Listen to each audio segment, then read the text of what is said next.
Welcome to the 2021 Houston Outlaws team preview, and this is one you're not going to want to miss. Firstly, if you watched the previous one, I hunted down my pizza and I found it. That's well done. Pretty good. So I got my pizza. It's pretty big. People have been waiting days for that information. Yeah, I was going to say you've had a few days. What is on your pizza? Review here. The sun. I've never had this type of pizza before, but have a slice. Have a slice. You know, it's pretty cold at this point, but you know the rules. One bite. Is that bite, an everybody eggplant? knows the rules. It's a pepperoni. God, you are an animal. You dribble. He's dribbling everywhere. That's 2 bites. I love we have a contingent storyline from Thursday to Saturday. Bren's Pizza. That's good writing. What are you thinking? Yeah. Oh. I think it's going in the trash. This is kind of cool. Oh, no, it's not. This has absolutely nothing to do with the Outlaws team preview. And is in a bizarro timeline because I just saw something from that justice thing. You know, the Justice Scrim. Yeah, it's been a week since by the time this is it's been uploaded. a week, but this is still cool though. A week later, they're doing a Apex team versus newbies. So they've kind of combined the teams, and they have a Save LB, Prophet, Gesture, Fury, Closer, and Bebe against some of the new guys. Wow. Decay is playing Reinhardt. Cool. This seems serious. Yeah. Okay. Anyway. The Outlaws. What the fuck? Okay, where am I? You ate the pizza. Did you like the pizza? New sheriff in town. Out of 10. 5.4. 5.4 out of 10. Okay, similar to Houston then. Well, it could be because here's the thing. You didn't even sorry, the Houston Outlaws. This team, the way looks like it's been put together. Here's my introduction for this team. This team has never seen success before. Realistically, real success. The last time was what? Stage 1, 2018. Stage 2 was pretty good as well, 2018. I can't recall which one was their good one. It was so long ago, it is ancient history. It's in the archives. The rating history. There, on over GG. Yeah, it's right there. The history, yeah. Right there, current rank 19 in OWL. Looking like a mountain peak. That is... this team has had some tough times, honestly. Some turbulent times. And this is supposed to be the season where this is time to be rectified and turned around. But I have concerns because... No, go on. The way this team looks on paper, you feel like there could be a world. I can see it. Got my telescope out. I'm looking in the distance. Ooh, what's that? You know, some potential. It's there. But then I looked to this side, and I see flames, fire, brimstone. Yeah. I think that there is no middle ground with this team. This is either going to be a very successful experiment, and the fans are going to be happy, or... it's going to be a similar project to what Houston's had in the past, where it's just been, and I don't think it's even, this might be a hot take. I don't think it's going to be mediocrity. I think this team will just be kind of loitering around the bottom section, just tumbling with the bottom teams, because the number one issue I have with it is, I hate to say it, but there's no clear hierarchy. Is with the structure of this team. Well, then let's start at the top. I think from the very, very top, the Houston Outlaws have new ownership this year. They have had issues in the past, in previous years, especially last year, I think it was, but it might have even extended to 2019. I can't get my timeline in order, where they got sold. They were operated by Immortals, or like they were owned by the Immortals gaming group, but they had to be operated by somebody else. It was a huge clusterfuck, and nobody really knew who was in charge of stuff. So when they needed to get actual infrastructure in place, it was not provided for them. And I know that stressed the players and was an issue for them, because I would talk to some of their players and they'd say it's just a mess right now. Like, we don't know what's happening with the organization. So that entire transitional process was uncomfortable for them. And this was a fresh start. They're owned by a new organization. Kulmat has been promoted to the GM position. Yep. A former player for the team, someone who is well respected, I think, by everyone who he's worked with, actually. I don't know anyone who's talked shit on Kulmat in terms of not knowing how to run things like an adult. Like, he seems very responsible in that manner. So even though I've not had that many personal dealings with him myself, I think I'd trust him in a GM position, and I think there's no reason that most people wouldn't trust him in that position. And they've hired a junk buck, who's an incredible acquisition from the San Francisco Shock. The coach that, by all reports from the players, was the main driving force behind the USA World Cup team. Okay, maybe not winning because they already had such an incredible roster, but at least integrating that team. The new players like Space and who else? Corey was on that team. KSF. And KSF, yeah, sure. And wasn't there somebody else as well? Oh, and Raucus, of course, too. And actually putting them into the Shock system so it felt like they were in the Shock. So all of this, really positive for the Houston Outlaws. The fans, they're like, it's all working. The system is in place. It's all functioning. The top-down system, the thing you're very complaining about right now, all seems to be in place. And, Harsha, co-head coach as well, is doing a lot of the logistics, management, co-head coaching, whatever. Where's your issue? I hate to say this because I really like Jake. I lived with him for a year. But at the same time, I have my issue with this team comes from the perceivable structure that's going to come from both inside the team. And now, again, this is pure speculation on my part. I don't know what the players are thinking about this kind of like hierarchy that I've got going on. But from the outside, I see potential headaches that are going to only hurt this team, obstacles, perhaps. Because you've got Harsher and Junkbuck as co-head coaches. Okay, who's getting the final say here? Is it a democracy? What if there's disagreements inside the team in that regard? Now, I assume what's going to happen is that Harsher's taking on maybe some more of the overarching managerial roles, maybe, and Junkbuck's going to be focused on the strategy of the team, kind of similar to his role of what they fulfilled in the San Francisco Shock. But then you've got Jake, who's come in as a player, but also as a coach as well. Like, he's on the roster, but he can also coach the team, which has the potential for some really, really good developments inside the team. But I feel like it's a risky bet, because who gets the final say in terms of who plays what? Like, if Jake is in charge of his role, his official role is director of talent development in the team, but he's also a DPS player for this team.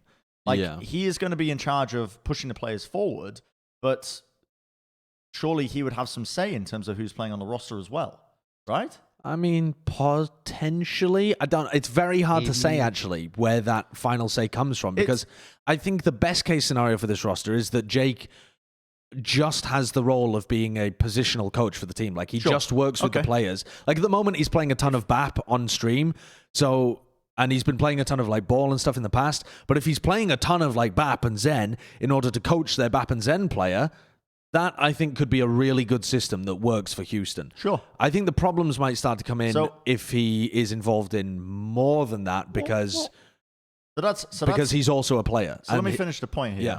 That is, okay, that's worst case scenario, right? Okay. I think. But at the same time, I feel like there's a real risk, because the lines are not drawn clearly, that you'll have a weird situation where how much authority does Jake have in terms of the going on of the team, in terms of developing these players?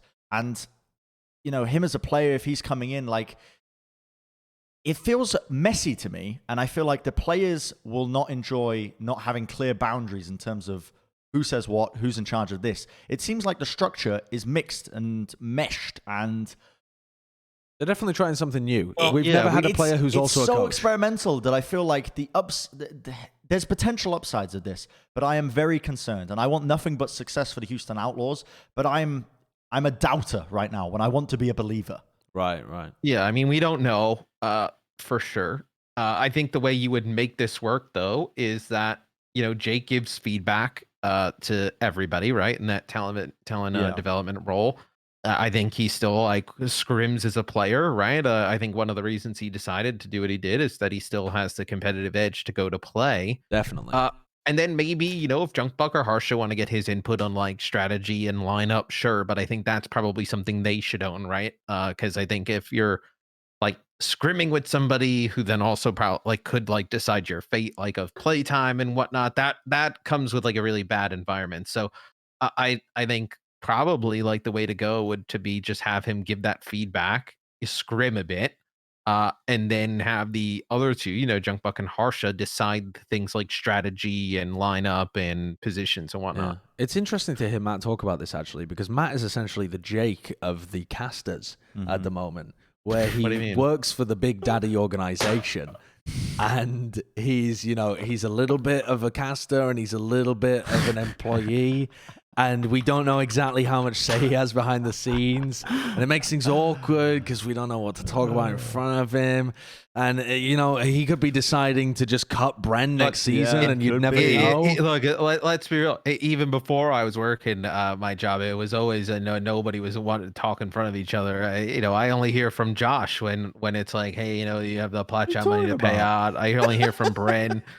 Bren on raid night. I don't hear from Johnny at all. I mean, no. at all. But I don't like being a bother. We just coast, baby. You only be a bother. No, I'm just coasting, dude. But what are we supposed to talk about? I don't know. That's a very good point. You don't even go take your dog for a walk. Like, I don't know. This analogy you brought up is good. It's quite a good analogy because also, like, I would feel uncomfortable if Matt was also making talent decisions whilst also being a talent, because it's there's a direct not even about the conflict of decisions, interest just there. feedback. Like, I can just imagine, like, what if I was on a team and someone like has the authority to like give me feedback and the task to like individually improve my game. Like, I'm not saying that, of course I listen to like my teammates and, they can criticize, and there's been numerous teammates that I've, respected in the past.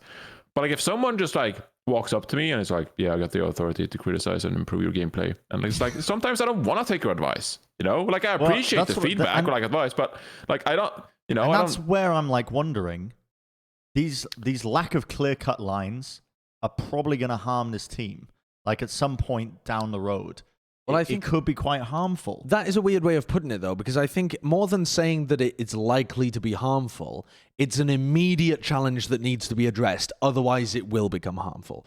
But it's like, you have a chance to deal with it right at the beginning of the season. And we're not inside the team. They might be actively dealing with that right now and setting the clear boundaries and setting the hierarchy and figuring that shit out. That needs to be done right now before the season even begins. And if you get that all in place, you can find a system that works for everyone. There's people out there who are into all sorts of stuff. There's people out there that love being criticized on the regular by their players that are teammates with them and have that kind of banterous relationship and can deal with that kind of stuff. And there's other players that Jake works with who maybe wouldn't respond that well to someone who's on the same team as them being criticized, or might offer that same criticism back, and that's all on the interpersonal relationships of being able to deal with that. But if you are coming into this as a player role, and he said so Jake did an interview with the Washington Post recently, right? And he said that he is having scrim time, sharing scrim time, playing. Yeah. So, but doesn't that pin you if you're in charge of the development of the players on your team as well, like their personal development? Doesn't that put you above them? In a certain sense? No. If you have the authority to, your job is essentially to push them forwards and criticize them in a productive way, does that not put you above them as a player? But probably one of the best ways he can get a read on the players is playing with them. But there's also, some teams, before we even have coaches in the league, right? A lot of teams are run by a team leader who does have say over everybody else in the team. Yeah, that's a good this point. Is a classic way that esports teams have been made. And so as long as they get that straight, that like, Jake is a team leader. He might not play all the time, and you can give him criticism too, because he isn't the be all end all of players. Like, he isn't the greatest player ever to be invented, genetically modeled, although he looks like he has been.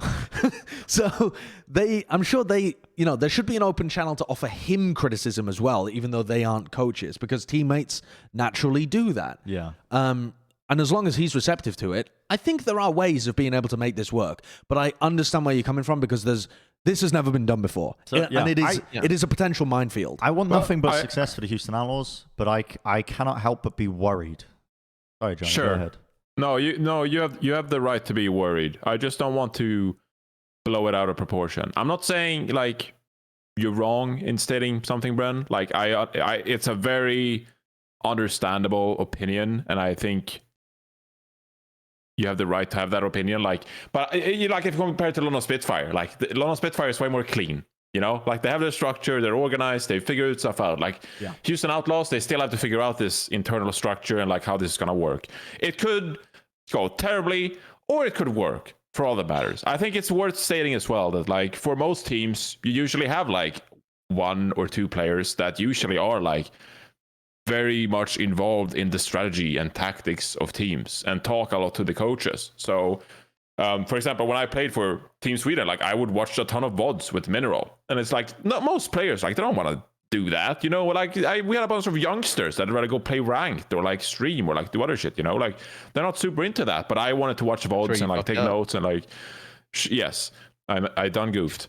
But you know, I think players understand that, you know. Like I don't think anyone's going to be like I don't like that this guy is like talking so much to the coaches and watching so many VODs and like offering opinions. There is definitely the potential for overreaching or like overstepping what your role means, but like you can't strong arm yourself into certain positions because you think you know better. But I would not like. You have the right to be concerned, but I wouldn't be all like doom and gloom until we actually like see it in person. Yeah, I would also say that if it doesn't work out, this situation, you can't just put blame on Jake. No, because that wasn't my goal of the context I was trying to provide. Sure, but I think to make it very clear to the fans as well, there's a lot of responsibility here on Harsher and Junkbuck to create a system where the players and Jake have a good relationship and it flows well rather than running into these hurdles. Because you can see the hurdles in the distance. Everyone can see there could be hurdles with a system like this. And so being able to set clear boundaries in place and like protocols to be able to navigate those hurdles when they do arise is Junkbuck and Harsher's responsibility to do that early on in the season.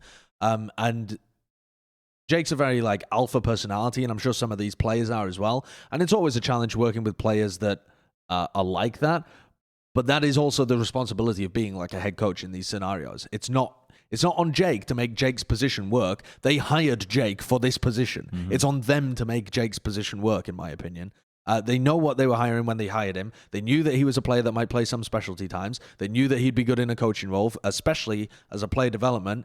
And getting that to work is Harsher and Junkbuck's responsibility, and they need to own that and make it work for the team.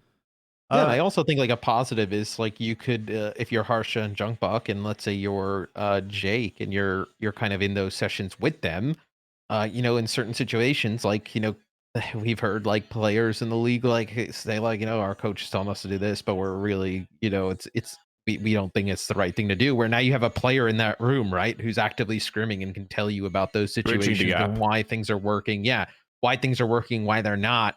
And give the coaches even more detail to make like good decisions. So it's a way that like the players also have a little bit of a shield right between them and the coaching staff, because you know they have somebody in the room who is 100% on their side because they are a player, right? So I think there's a lot of positives in that regard.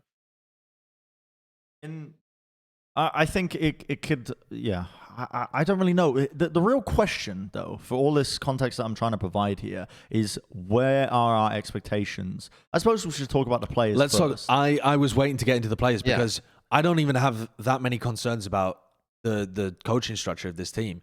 The more I think about it, the more I think, I actually do trust Jake in a like player development role. I don't know what he's going to do as a player. I trust Junkbuck. I know that he's had proven results. It's the roster that confuses me. Yeah, it feels Frankenstein-esque in a way, because it's been put together from different philosophies, it seems, of the coaches, almost where maybe this is what you want out of your team, but for example, Django and Piggy, two players, the tank line for Talon Esports, they were a regular scrim partner of the San Francisco Shock, which is where Junkbuck's got this kind of input into picking him up onto this team as a solid tank line. Probably, yeah. Now, is there a cohesive idea of what you're trying to do and build with this team? Well, maybe not. That might not be a problem in the long run, but there's definitely... I'm not sure. It's how do I even articulate what my issues are with this team? Well, because on paper, you've got really good players, you've got really good coaches. It feels ominous. I don't know why. It's very patchwork. Yes, you can feel a lot of teams like that they will end up somewhere in the middle. Whenever I look at this roster or think about the Outlaws, I either think of them on like the really high end or the really low end. Like you kind of go, it's like a huge kind of pendulum swing of where they would go. Like this team doesn't look like one that would kind of like, you know, settle somewhere in middle of the pack and have some good weeks, have some bad weeks. It seems like a team that would either be really high all the time or really low in terms of like what should you we get. I really like the tank line. Let's start I with like the tank line then. DPS. Yes. Yeah, let's start with the tank Let's line. start with the tank line and I just go kind of piece by piece, and then how they actually attach together. Yeah, so you've got the tank line coming from Talon Esports in the form of Piggy and Django, I think is how you pronounce it. And these guys as well. Like, I don't think their contenders results were too. No, they actually weren't that great. I mean, they were all right, but they weren't like blasting the doors they off. weren't immediate. Like, when you think of some of the best players in Korean contenders, they weren't some of the first to jump in. No, I mean, people would always have regarding- like Mag, Muse ahead Yes. of people like Django, for example. And in terms of off-tank picks, more people would have had the thought of others that were available. Even like I heard more hype around Gebulsi, who is still not picked up, than I heard around Piggy. But it was interesting to hear that when they didn't just pick up Django and Piggy because they were impressed when they scrimmed against them with their former teams, like when the San Francisco Shock, as Bren was saying, were playing and scrimming to get ready for grand finals. They had a regular scrims against Talon. But it wasn't just because of that. They did hold trials as well. And they said that they were really impressed with Pigu's Sigma. They thought it was excellent. But also he had a really good Zarya. And I've heard that. I've watched some VODs. I was impressed by his Zarya play. I thought it looked pretty good. I think that the level, I don't know. It feels weird to me to bank on a off tank where their strongest roles don't include D.Va, the off tank that has been played the most in the history of Overwatch. That to me feels like a question mark of a pick to begin with, and one that was very dependent on the metas that were being played at the time when you were trialing them. Like a lot of very heavy Sigma, a lot of very heavy Zarya. We don't really see, over the history of the entirety of Overwatch, we have not seen very much Zarya for the off-tank. We're seeing it more now than maybe ever in the history of the Overwatch League. Like, Ryan Zarya has not been a common thing. When we saw the most Zarya, it was like a DPS player playing it. Yeah. Right, but that was never your off-tank. So it seems weird to me to rate Zarya performances highly, but at the same time, that is not really based, just because that happened in the past doesn't mean it won't happen, doesn't mean that it'll happen the same in the future. We might see Ball Zarya be meta, Ryan Zarya be meta, Orisa Zarya be meta, Monkey Zarya be meta. Like, a lot of these compositions do use a lot of Zarya that are kind of in vogue at the moment. So maybe that's just me holding on to the past a bit too much. The way I personally, I'll say this quickly so other people can have to say as well. The way I personally look at the off-tank role as well is because you have these periods of time where tanks are being played for huge periods of time, like Sigma being in the meta for so long. Zarya, recently coming into fashion. But from the way it's been described to me from other off-tank players as well, is that when you go for these rotations, you often find that you're just going to be incredibly rusty when you jump onto it, but eventually you learn the mannerisms. And there's like, you go for that rotation period of, if an off-tank is meta, then you grind it out, you pick up the quirks, the tendencies of how you're supposed to be playing a particular hero in a meta as well, because sometimes it is meta dependent, like the way you play, for example, D.Va changes on the comp that you play it in. I'm not too concerned given how highly these players, the tank line of the Houston Outlaws, have been spoken up to by players, like speaking to Super, for example, or Junkbox opinion on these guys, and given the fact that they performed well in the trials, I'm not too concerned about the potential weaknesses in the hero pools. If anything, I'm like, they've got some pre-existing synergy as a tank line, which is one of the number one things you want to get right in a team. We were just recording the London Spitfire preview, which you guys have already seen, but one of the things that we brought up was the importance of having that synergy between your tank line.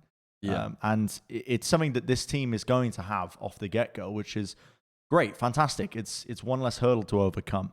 So that's not really my problem with the team. Sorry, I went on for a bit. Still though, like, I don't know. It sounds like you guys are pretty on board with both Django and Piggy. I'm not like super stoked about these two tanks. To me, the way I look at it, it's not like, oh, I can't wait to see Django and Piggy bring their contenders' performances to the Houston Outlaws. I'm more like, let's see what the Houston Outlaws can do with Django and Piggy on their team. It's more like I want to see them mold these two tank players and like take them to the next level. And that's where coaches come in, like Junkbuck, and like how they can elevate their performances to like stand up against some of the better tank lines in the Overwatch League. I think I look at the Houston Outlaws like a team that is more so in a bit of a rebuild than anything else. Because if you actually read an interview with Harsha, where he talked to Yiska, I believe the quote was something like he didn't get to pick up all the players he wanted to last year because of conflicts and problems with the ownership at the time. And so he didn't feel like that was the team he desired the most. And so now I see like, okay, it's year 2 now for you, Harsha. Like now we want to see a bit more of your grand vision on like how you can shape this team. So it feels more like they're in year 2 of a bit of a rebuild. But then I'm like, being in like year 2 of a rebuild, it's not the most fun thing in the world. So like, are we going to take this team and improve this and go into year 3 of making a team? It feels like the Houston Outlaws to me, it feels like they're in limbo a little bit. And I don't really have an opinion on them, honestly. I just kind of want to sit back and see what they can actually do with this and what their bigger term plan is. The rebuild's already happened. I mean, they only have 2 players from last year. Yeah. I mean, this is a fully rebuilt team. Yeah, I think this is their year. This is the rebuild, and also yeah. But I'm saying like I expect them to iterate on this lineup as well. You know, do you think that this? Do you look at this as like the finalized roster? I think that this is year 1 of 2. You know, but I think the reason I look at this as not the finalized roster is because I don't get what the vision was. But that doesn't mean that that it was version 1 necessarily. Like this might have been the best roster that they wanted. Like they might be mega happy with the team that, I mean, it says here from the interview, paraphrased by Yiska, Harsha says they're happy with the team they built in the end. Now, Harsha didn't go into too much detail about like, did he get all of the players he wanted? Did he get his first picks? Did people want to come to Houston this season after Houston's been a pretty terrible organization, all things considered, over the course of the Overwatch League? So there might have been more hurdles that Harsha wasn't willing to go into over the course of this interview, though he was very candid for the majority of it. But I think that the reason I don't see this roster as being finalized is just because I disagree with the end product. It's not because I really think that this is like just them getting their toes wet in building a roster. This is them they have actually spent big bucks to get Junkbuck from the San Francisco Shock and pay him a head coach salary where he's an assistant coach for the San Francisco Shock. They've signed like Jake back. They've gone and reacquired. Bringing Dante back. Bringing Dante back must have cost a pretty penny, honestly, because Dante must have been convinced about the vision for the future, because Dante was available as a free agent for this offseason. They've gone and signed Happy. That's a big free agent that doesn't really fit with like the rest of the team. It's like the tanks were kind of budget Korean contenders, maybe not like the lowest budget you could go, but they weren't like bang, like the absolute best. They got stable with a bit of growing potential tank line. The support line they've got, at some point I want to talk about, because I think it's a clear weakness for this team. Like just a straight up clear weakness. Even though I think Crimzo was decent last season, I mean, decent last season does not mean even league average. When it comes to like Crimzo and the fact that they only have one main support in Juby is I almost felt like we were doing this preview too early because I was expecting them to like announce another player or something. Sure. But they don't even have another slot on the team, do they? I think they've got a full. Have they got a full 12-man roster? No. Oh, they. What do they have? 10. 9. They have 9. 9. Okay, yeah. So they're not actually close. But I don't understand. Like all of their interviews where they've talked about Juby, they talk about him as being very green, someone that needs a lot of work, someone they're really trying to mold into a great player. How are you covering all the flexibility of your supports with Juby and Crimzo? How are you doing that? You're literally not. Like, you actually can't. And that doesn't make any sense to me that you've taken a really... Okay, Crimzo's not inexperienced, but, like, you're taking a really a support line that needs a lot of work, with a tank line that still needs a lot of work, and 5 DPS players that need a lot of work to manage the rotation. Like, Junkbuck is a good coach, and I believe in him, but he's got his hands full here. Mm-hmm. He's not made it easy for himself at all. And what Juby comes from Harrisburg, right? Yeah. Where he's never played on like a mixed roster in terms of kind of in language. So like, No, true. how do you bring in a new support who you think is green with a tank line who just trying to build up get that communication gap closed up? It's a rough situation to be in early on. I think you've articulated the points I was trying to make, Josh, much better. I'm scattered. My brain is just Much like the roster. Yeah, my brain is a bit scattered as got to this point in the night. But what you've said essentially summarizes all of my early viewpoints. I will say that if you look at the pieces, I think the highest on this tank line than anyone else here. But that's mainly because I put so much stock into people that I respect in the scene, Junkbuck, Super, people who've actually seen them play and thought quite highly of them. And played against them as well. Played against them. Yep. I put a lot of stock into that personally. That's why I think this tank line is hopefully going to be pretty good. The DPS line, if we're to just take a look at that, they have so many DPS players. 5, yeah. They It's have like 5 DPS players. It's like they're the Shock. I think, is that the most Yeah, in the right. league, tied with the Shock? Yeah, does How many Shock does still Shock- have 5? I think they still have 5, right? Or maybe they don't have What, to answer Striker, I can't remember. Striker Glister, Striker, Glister, Nero. Come on. Shock have... Come on, Shock only, Brain. no, they have 4. Who's the 4? Glister, what? Nero, Tayo. Oh, Tayo. Tayo. Yeah. Fuck Tayo. But Yeah. they've got a crazy amount of DPS players that theoretically, and of course, I guess you can say Jake is kind of 50-50 in that role. So, Yeah. But he is still getting playtime, so you have to consider him, obviously. Even though I don't really know who he would be replacing, because I feel like it would have to be, like, even the niche stuff that Jake would be good at, you would want players like KSF playing. Like, I think of, like, Hydration too. Farah. You got hydration and KSF. mean, yeah, to cover those hydration's the goal. roles. Hydration plays a lot of Junkrat as well. Yeah, it's So. I don't really know what Jake would be replacing, but this team's DPS, they cover all of the grounds, but it always comes back to that support line, whether or not they can really bring it up. Juby being such a green player is eligible at the moment, but will be able to play in the league once it starts, because I think he's turning 18 on the 4th of April. He looks pretty level-headed though. I checked out the Houston Outlaws YouTube channel, and they have like a series going on where they interview individual players and like talk to them, and they uploaded a video of Juby, and he seemed pretty level-headed. I mean, he's a 17-year-old, but like he seemed, pretty like calm, down to earth, intelligent guy. So I look forward to seeing what he can do in this team. When you look at the DPS line, I think you have to start from like bottoms up, really. I think you take a look at the starting 2, and you would probably say Dante Happy, which when you isolate those 2 is like a really solid DPS lineup. How much ground they can cover in terms of heroes, that's obviously a difficult question to answer. Yeah. But I think if you start with those 2 and then you implement the likes of Hydration, KSF once in a while, hell, even Jake if need be, I think you got the start of something good. I hope that it doesn't turn out messy. I hope that it doesn't turn out to where it's like, well, you have to give Hydration and KSF and Happy equal playing time. Obviously, that's obviously absurd, like equal playing time. But you get what I'm saying. Like, I don't want it to become like Rappel and Raucous support situation, But I think it's hard to say what my expectations are for this team, because honestly, it's up to the management.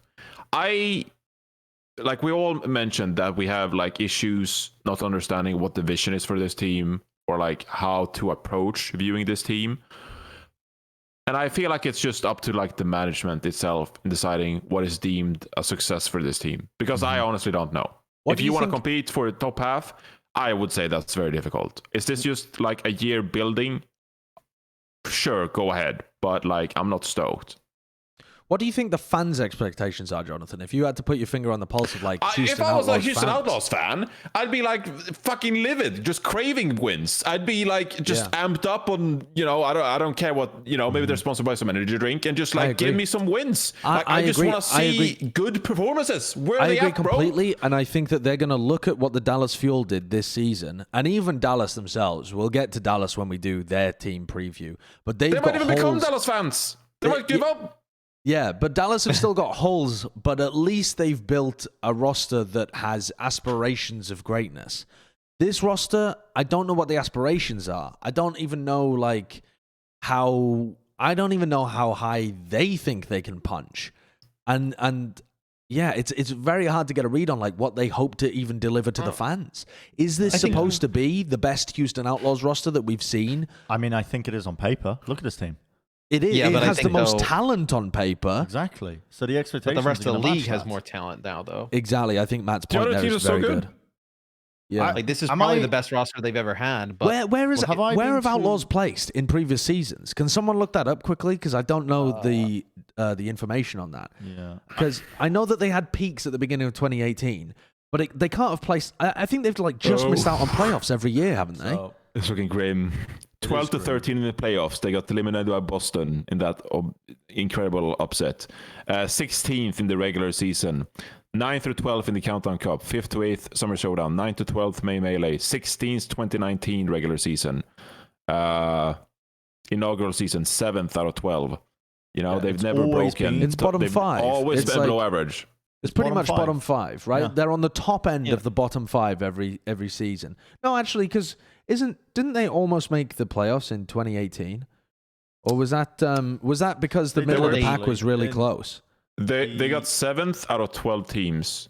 Stage 1, they came 3rd. Oh yeah, they missed out. Top 6 was playoffs. Top 6 was playoffs, right? So they narrowly missed out, but it was they were 7th out of 12th. Okay, so Even still, stage 1 2018 was so long ago that I think the expectations, where the bar is set, is you want to at least be better than bottom 5. In the whole league. The goal for this team, which constitutes, in my mind, as this team is aiming to be at a consistent mid-table level, lower mid-table level. Yeah. That's where I think this team should be aiming. I think they want to be 6th in NA. This season, I think. I think that is the goal for the team. That's reasonable. I'm not saying they can do it, but I'm saying I think that is their goal right now. They want to be trying to get into those qualification spots for the tournaments, right? I think that's their aim. Is that unfair? I think that's their aim. I think they do. I think it's their aim. Sorry, John, do you think it's possible? Do you think it's achievable? That's the question. I think it's achievable. Extremely unlikely to be consistently achieved. I don't think that it's. I think though that what we're all coming down to here is that they're very much a swing team where if everything works well, they could be at that 6th spot. But everything has to work well, and if they don't, kaboom! I mean, that's what I'm wondering. Was I being too harsh at the beginning of this episode by giving you the 2 ultimatums? The experiment works, or it just doesn't work, and they again fall below the expectations. I mean, don't think that's crazy. Harsha mentioned it in the Yiska interview towards the end, where I think their goal probably lies is that they want to be competitive. They want to be competitive, but he also mentions that they're kind of working on tons of content and whatnot to come out with. The goal is to probably be competitive and get back a lot of the Outlaws fans that they had early on. Now that they were kind of shite, they left, and now you have Jake back in the mix. You have Dante Hydration there. You're a better team overall. They want to be competitive and get those fans back. Probably that would be my guess, is to be competitive enough to where the fans are okay with it, and then pump out tons of content and be the fan favorite team again that they were in the past. I think if you are a mid-table team, if you are 6th in North America, and you're also pumping out a bunch of content with Dante, mega popular player, Jake, very popular player, Crimzo is pretty funny for the Dallas Fuel stuff. Yeah, Crimzo is pretty good too. I think Juby could be popular too if they really push that aspect of like the path to pro and the collegiate aspect too. So if they are aiming for that, the problem is it requires a minimum of not being the worst, bad, right? Like if you're really bad, you become a bit of a meme in the community, and you no longer can. You no longer really generate the same respect when you do that kind of content. It's like people just judge you as, oh, you're just the bad team that's trying to make the funny content, rather than, you know, we can hang, we actually are deadly when we get in the server, and we also make really good content on the side. There's like a minimum bar that you have to reach to be able to qualify as that reputable team. Mm-hmm. That's where they went wrong season 2. Remember season 2, they basically ran it back. With the season 1 team. My issue with this team is that I feel, I mean, maybe this is very unfair, but it feels like a haunted house. Or haunted by the ghost of management, you know? Like it's exactly what I thought about Washington Justice last year, by the way. Even though they made a lot of roster changes, I still felt that they were just haunted by the specter of loss. But I don't think I'm being fair to the Houston Outlaws here, because I respect the coaches, I respect Jake. I think I'm very high up on these players, but why the fuck can't I shake this feeling of ill omen, the weather clouds? Oh, because they haven't been good. Because they haven't been good. I mean, that's why. It's because do you know what it is as well? It's because they're working from ground zero and building up. They haven't implanted a core of a team. No, like they've got the tank line, I guess, from Talent Esports, but they're not working from a foundation that's already built up in contenders. They're not even working from a foundation of veterans. They're just building it as they go. Their starting roster will always contain 3 rookies with Django, Piggy, and Juby. Assuming they don't add other players to those roles, and assuming they don't have Hydration back in as main tank, they're always going to have minimum half their team is rookie talent. And then you also have Crimzo, who's only just starting to prove himself at the OWL level, despite the fact that he does look promising. I don't want to be too low on Crimzo, because I did think he looked pretty decent last year. I think his Ana is pretty bomb, to be honest. Yeah, but I still think he's not an elite talent like Dante or Happy that's going to get in the server and pound for you. At least I don't think so yet. I would love to be proven wrong by Crimzo, though, because I've enjoyed watching his career so far. But I worry for this team, and I really do respect Junkbuck and Harsha, but I think they've overstretched themselves. I think that's what it comes down to for me, is they just have too much work on their plate. They've got to develop too many players. They have to manage too large a roster, and the vision wasn't coherent enough in the offseason to set them on the right path. And as we've talked about, the structure doesn't aid itself to an easy work situation. No. But I can see the vision, though. Like, I almost look at last year for the Outlaws as a completely dead year. Over here. You like can last see the year, vision. I can see what they're trying to do. Last year was a dead year for this team. I mean, they basically didn't even exist last year. You had Hydration on tank. Bless his heart, he's out there throwing his shield, getting his ass beat. But like, and then they also had obviously the issues with like ownership and whatnot. This is really the first time since season 2 they've really even almost back to like the inaugural season, they've had a chance to just kind of do what they want, so to speak, right? Yeah. So you have a new general manager, new ownership. You bring in, Junkbuck as a coach. You bring in a ton of new players. I think this is to just reestablish like what their brand is in the league. Get them back to a spot where they're competitive. Add some players that Junkbuck really liked. That he saw with Talon. That you add Happy, who we've seen good things with the Guangzhou Charge. See what you can build with them. Get your fan favorites back in terms of like, trying to recapture that Outlaws fan base that you had in year 1. And then instead of just doing what you did in year 2, which is just bring everybody back and be bad, build on that fan base after this season with new players for the future. Like, that's probably the goal here. I want to be proven wrong. Are you going to give us a tier? Yeah, give us a tier. What are you sitting at? I'm sitting at... yeah.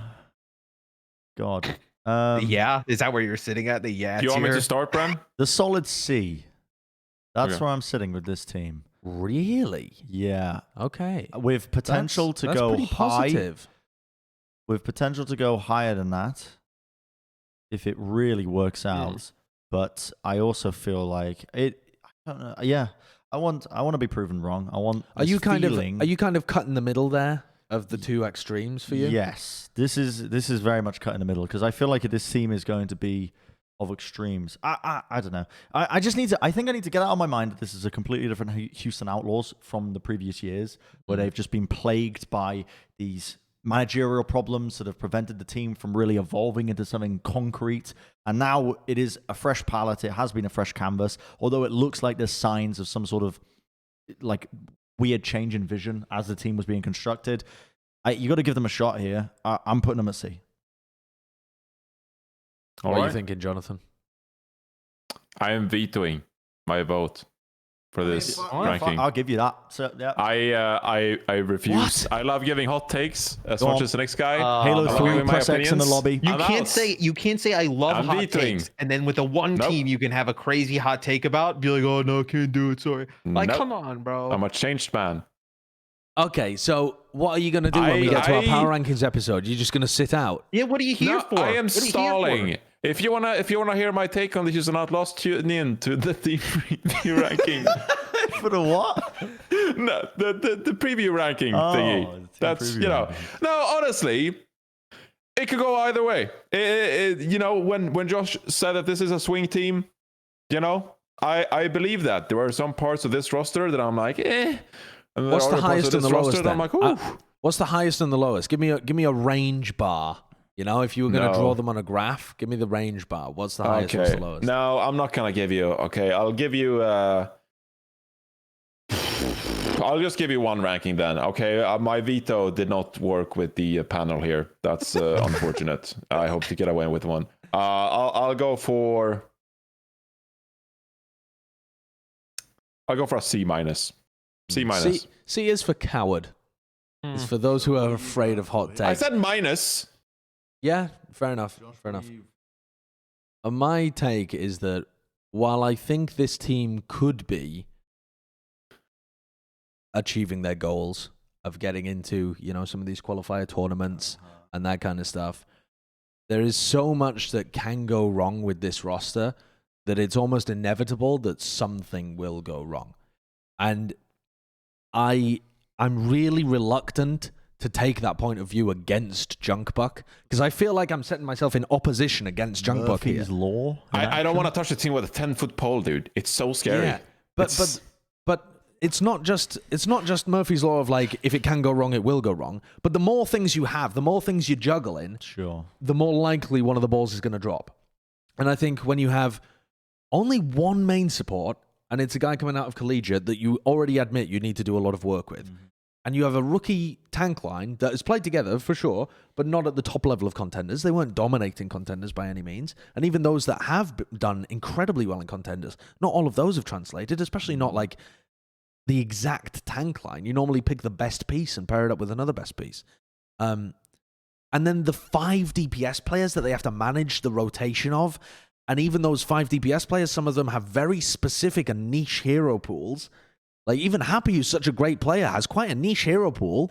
And maybe he'll prove that he has a much larger one, but that only fixes one of the issues. There's still all the others. And, there's always a way in which the problem could end up getting resolved across the season. But when there's like 5 different things that the coaches have to manage and juggle as they create this roster from ground zero, I do hate to put myself in opposition against Junkbuck because he is a proven coach. He's one of our really proven coaches in the Overwatch League. Worked for the Underneath Crusty, got so much value out of the San Francisco Shock. Worked with Team USA. I feel like I'm saying the same thing I did about Paris last year, where I doubted Paris based on their talent and how many things they had to develop, and yet Rush, and actually 9K was the main portion of that, I think, built them into a great team. I feel like I'm doing this again, but I can't help myself. I just feel like there's too much work here for Junkbuck to do, and I think they're going to fail.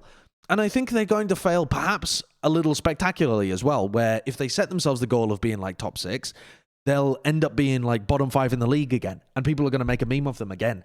Despite the fact that they might be on paper the most talented Houston Outlaws roster, I just can't help it. I think that they've just set themselves up with a non-safe roster. You compare them to Dallas, their Texas rivals. Safe as fuck. You've just taken a full roster. Whadump! Get that in you. We've got all of the Element Mystic players, all of the Element Mystic coaching. You speak Korean? Fucking great. We don't have to talk to you in English. Handle it, you bastards. You're off. And that's it. And Dallas they've just essentially raised their hands and gone, yeah, no, it's all right. We can't run a fucking roster. So you do it, actually, Element Mystic. You run our Overwatch League roster for us, which is cowardice in some sense, yes, but also probably going to work. Houston have, like, gone to the fucking alchemist's lab and tried to make gold out of it. And I just don't believe that they're going to do it. They're playing that game, when you grew up and you had the sticks and you had to pull out the sticks from like a stack, You know what game I'm talking about? Jenga? Yeah, I do. No, it's not Jenga. It's like small pointy sticks. I know. I can't remember what it's called, though. It probably has a different name in That's what it feels like Houston Outlaws is playing here. Yeah, go ahead. You do that. I'll sit over here. I have to rate them as a D tier team. I think over the course of the whole league, I think I've got to. I think they're going to be a bottom 5 team in the league because, I just Can't shake the feeling. They're going to be. Sorry, let's say D plus, somewhere between D and C. I don't think they're going to be. I think the worst case scenario, they're bottom 5 in the whole league, but I think they're going to trend more towards the worst case than the best case this season, and. God, I hope I'm wrong. Yeah. And I hope, actually, I know that the Houston Outlaws social media person loves just compiling clips and roasting me. So when they beat, like, the Valiant, no, they're not even playing the Valiant, so they don't get that. But when they're playing someone else this season, they'll throw those out as, like, wins. And there are teams that they can get wins over. There's, like, Boston are completely retooling their roster. Paris have got a, like, complete rookie roster that they could get wins over as well. But those teams, okay, maybe not Boston, because they really have a messy team dynamic as well. What do you think the record is against the first 4 teams, Josh? What's that? What do you think the record will be against these first 4 matchups? Oh, in stage 1? Yeah, I was just looking at that. I mean, fucking 1 and boomed 3 against Dallas. And I'm not even that high on Dallas, but I think they're getting boomed. I mean, God bless them against the San Francisco Shock. I mean, I'm going to say prayers for them before that match. And then they're playing against the 2 European teams. And they should win both of them. Like, almost everyone is ranking them. You think they should beat London? No. I'm not saying I think that. I'm saying they think that. I'm saying that they think that. But I don't think it's going to happen. I think they could beat Paris. But I think at the moment they're not going to beat London. London look like a good squad. Yeah. I think they go 1 and 3 over the course of this, and it fucking booms them into next week. And I how could many also matches see do they play in a Paris. season? 16? They play 16, right? Yeah. Oh, I'm so scared for Houston Is this it year, inconceivable for you to see Paris come out on Rush Comp and just like run over Houston? It's not inconceivable, no. I think actually that Paris and Houston should be in a very similar position at the start of the year. I'm frightened for Houston, and I don't want them to lose. I really don't. I don't want you to misconstrue this as me like being a hater. And they're a huge brand. They're important to the league. They need to be successful. I love Junkbuck and Harsher, and I want him to win, and I love Dante, and God knows he's been trapped on bad teams forever. Yeah, but, I'm so scared. Where is this feeling coming from? Has someone cursed our household? No. What it's what Josh said is when we review all the other teams, like the Shock, they're bringing back like the same core, right? The Atlanta Reign, like you may not love them, but it's the same group. We know what it is. They added some DPS players. We know what they are. The Dallas Fuel, they put together a whole team. We know what's going on there. Florida, mostly the same team, but they make some upgrades debatably in certain spots. Like this team is just kind of like, it's almost like this team in Toronto are just kind of like out of thin air. Like here it is. Like, but at least Toronto have a full Korean team full of decent Korean prospects, and they're not trying to mix and match a Western, completely unproven backline with a full Korean, semi-proven tank line. Like, I don't know. It's just a lot. If you just wrote down the description of this team on paper, you'd think people were trolling. Like, would you? A little bit, a little bit. Because I think that when you compare it to every other team in the league, every other team has more of a vision of like a safety net of how we need bad to they end this can be. episode. Yeah. We've talked too Yeah. much. I think, it needs to end. Ranking. I Matt. think- Cut the cord, Yeah, dude. I think on the high end they're C, where I think high end this team is like 6-10 type of situation. I think it could, like Josh mentioned, get worse and be like a My D. God. I kind of gut feeling tells me more towards the worser side of that, like a 5-11 season type of thing. Here we go. And I'll say that I think this is the best team that they've had. I just think NA is so stacked. I think Yeah, that that's it the is going to problem, be right? so like I think it. If they had this team last year, they would have been fine. I think they would have been good. Yeah. Yeah. I want people in the This comments. season's just tough. I want people in the comments to give me their vote. What's your Bren grade? Okay, you can pick any, and then you upvote it and you work together. Okay, it's not about your comment; it's about you as the community together. Upvote the comment that you agree with. Maybe give a reply if you have further reasoning. We want to see a collaborated effort in the comments to give me our listeners' take on this team. There's your homework. It's so hard to I rate want the this team. listeners to make me optimistic about this team. This That's I your think will be homework. one of the That's your hardest homework teams for to this. rank. What'd you say? I think this will be one of the hardest teams to rank. Oh yeah. Yeah, definitely. There's God no hero save us. pool for the first two half of the season, right? For the first No, just stage. for the There first. is for the second one, yes. Okay, let's hope Junk Grab becomes meta. Dude, Bring out the J as soon Silly. as they get boomed by the fucking shock, they're going into hero pools as well. I'm so scared for Houston. We're good And friends it's- to Jake. I mean, I just Hold hope, me, Siri. I hope they can Hold do me. something. High aspirations for the team. Yeah, thanks for watching this team preview of the Houston Outlaws. Apologies if you're a Houston fan, but again, your homework is to go away and make me more optimistic on this team. I want to be optimistic on this team. I really do. I want to be sold on the idea, on the special juice, especially because now I'm in Texas, True. Yeah, You we're gotta- actually... Are we closer to Houston than we are to Dallas We're as in well? the middle. Oh, right, so we can pick and choose. Yeah. I wonder which we'll pick. See ya. Bye.